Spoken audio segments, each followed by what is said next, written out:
میں چلا ہوں علی سے ملاقات کو، جس کی تھی آرزو وہ گھڑی آ گئی۔ جبرائیل اور قمبر پہ کیا منحصر، در تیرا چھوڑ کر کوئی جاتا نہیں۔ جبرائیل اور قمبر پہ کیا منحصر، بسم اللہ الرحمن الرحیم۔ السلام علیکم۔ قائم ٹی وی کینیڈا کی طرف سے پروگرام آخری آرام گاہ کے ساتھ میں آپ کا میزبان سجاد شاہ جی حاضر ہوں۔ ناظرین، بر صغیر میں تدریس، تصنیف و تالیف اور تبلیغ کا جائزہ لینے کے لیے علماء کرام کی سیرت و تاریخ کا مطالعہ، بزرگان ملت کی خدمتوں کا حال، ان کی مشکلات میں آزمائش، ان کے مجاہدات اور ان کے کارناموں کی تفصیل بیان کرنے کی ضرورت ہے۔ یہ علماء حق ہی ہیں جنہوں نے علوم محمد و آل محمد کو اپنے قلم و بیان سے اس طرح محفوظ کر دیا جیسے کانٹوں کے بیچ میں پھول اور غلاف میں قرآن رکھا جاتا ہے۔ زندگی آ گئی، زندگی بندگی، روشنی آ گئی، روشنی آ گئی، آگہی آ گئی۔ موت کے محبوں کو آتی نہیں، آ بھی جائے تو پھر بچ کے جاتی نہیں۔ موت کا کیا خطر، موت سے کیا حذر، اس سے بچنا بھی کیا آ گئی آ گئی۔ غسل میت نہ کہنا میرے غسل کو، اجلے ملبوس کو مت کفن نام دو۔ غسل میت نہ کہنا میرے غسل کو، اجلے ملبوس۔ شیخ طوسی نے نجف میں مدرسہ قائم کیا اور تب سے آج تک وہ سرزمین علم اور طالبان علم کا مرکز رہی ہے۔ اس کے ساتھ ساتھ کربلا معلیٰ، کاظمین و سامرہ بھی اس کے فیض سے محروم نہیں رہے۔ ایران میں قم ہمیشہ سے علمی مرکز رہا اور ہے، اگرچہ مشہد اور تہران کے ساتھ ساتھ ایران کے متعدد شہر اب بھی علوم کے مراکز ہیں۔ تبت و کشمیر، آذربائیجان و افغانستان اور ہندوستان بھی ان کے فیوض سے محروم نہیں رہا۔ جبرائیل اور قمبر پہ کیا منحصر، در تیرا چھوڑ کر کوئی جاتا نہیں۔ جبرائیل اور قمبر پہ کیا منحصر، در تیرا چھوڑ کر کوئی جاتا نہیں۔ بطور معلم اپنے کیریئر کا آغاز کیا اور جامعہ ملیہ دہلی کالج میں درس و تدریس کے شعبے سے وابستہ رہے۔ کچھ عرصے بعد آپ اسٹیٹ آف محمود آباد چلے گئے، جہاں آپ محسن پاکستان راجہ صاحب محمود آباد کے ساتھ کام کرنے لگے۔ علامہ ابن حسن جارچوی بانی پاکستان قائد اعظم محمد علی جناح کے قریبی ساتھیوں میں سے تھے۔ قائد اعظم محمد علی جناح نے آپ کو یہ ذمہ داری سونپی کیونکہ آپ مسلم لیگ ورکنگ کمیٹی کے ممبر بھی تھے۔ قائد اعظم نے آپ کو یہ ذمہ داری سونپی کہ آپ انگریز کرپس کمیشن کو تحریک پاکستان کے مذہبی حوالوں سے قیام پاکستان کے اسباب کو واضح کریں۔ آپ نے اس ذمہ داری کو بخوبی نبھایا۔ تیری مدح کی میرے مولا میں قربان، تیرے عشق کے سبت جعفر کو بھی شاعری آ گئی۔ 1948 سے 1951 تک علامہ ابن حسن جارچوی شیعہ ڈگری کالج لکھنؤ میں بطور پرنسپل تعینات رہے۔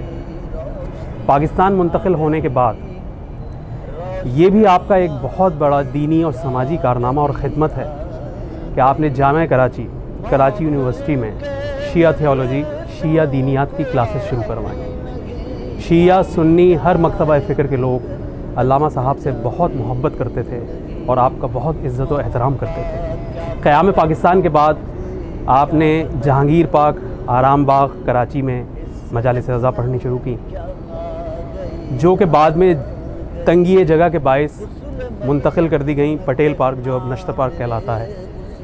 آپ کے قریبی ساتھیوں اور سامعین میں بانی پاکستان قائد اعظم محمد علی جناح، محسن پاکستان راجہ صاحب محمود آباد، وزیر اعظم پاکستان جناب Liaquat Ali Khan, Nawab of Karnal Khan, G M Syed Hashim Raza Zaidi, Sardar Abdur Rab نشتر اور مولانا انیس الحسن جیسی سیاسی، سماجی اور مذہبی شخصیات شرکت فرمایا کرتی تھیں۔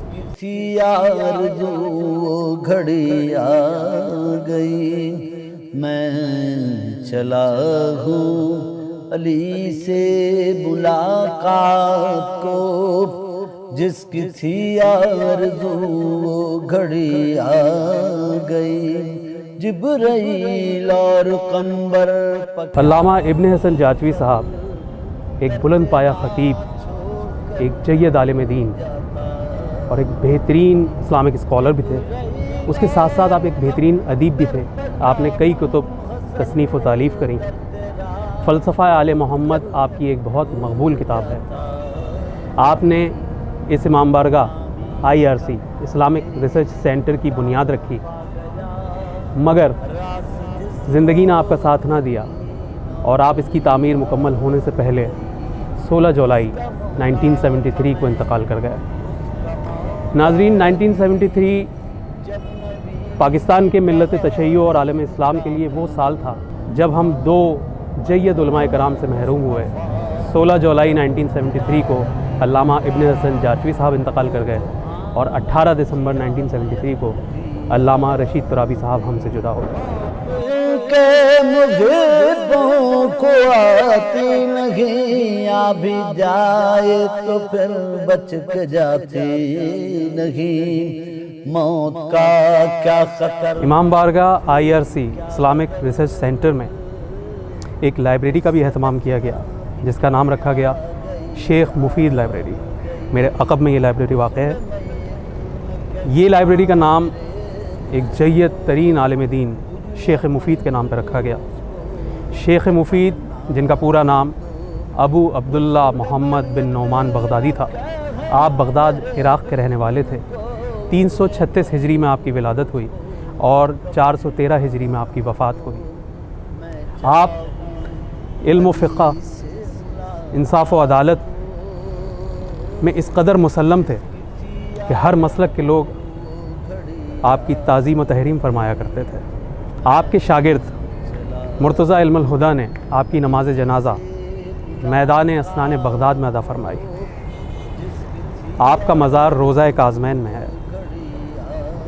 آپ کے انتقال کے بعد آپ کی قبر پہ ایک مرثیہ لکھا ہوا پایا گیا، جس کے متعلق علماء کا کہنا ہے کہ یہ خود صاحب عصر الزمان نے لکھا ہے۔ جاتا نہیں جبرائیل اور قمبر پر کیا منحصر، در تیرا چھوڑ کر کوئی جاتا نہیں، جو غلامی کا تیری مزہ پا گیا، راس جس کو۔ شیخ مفید رحمۃ اللہ علیہ کا شجرہ نسب 7ویں امام موسیٰ کاظم علیہ السلام سے جا ملتا ہے، اور علامہ ابن حسن جاچوی صاحب کا شجرہ نسب 8ویں امام علی رضا علیہ السلام سے جا ملتا ہے۔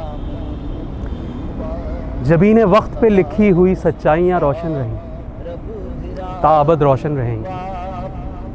خدا شاہد ہے اور وہ ذات شاہد ہے کہ جو وجہ انفس و آفاق ہے، اور وہ خیر کا باب اول ہے، ابد تک جس کا فیضان کرم جاری رہے گا۔ یقین کے آگہی کے روشنی کے قافلے ہر دور میں آتے رہے ہیں، تا ابد آتے رہیں گے۔ ابو طالب کے بیٹے حفظ ناموس رسالت کی روایت کے امی تھے، جان دینا جانتے تھے۔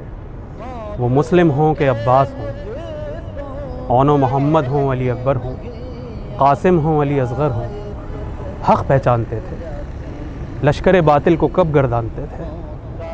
ابو طالب کے بیٹے سر بریدہ ہو کے بھی اعلان حق کرتے رہے ہیں، ابو طالب کے بیٹے پا بجولا ہو کے بھی اعلان حق کرتے رہے ہیں، ابو طالب کے بیٹے صرف زندہ ہو کے بھی اعلان حق کرتے رہے ہیں۔ مدینہ ہو، نجف ہو، کربلا ہو، سامرا و کاظمین ہو، مشہد و بغداد ہو، آل ابو طالب کے قدموں کے نشان انسانیت کو اس کی منزل کا پتہ دیتے رہے ہیں، تا ابد دیتے رہیں گے۔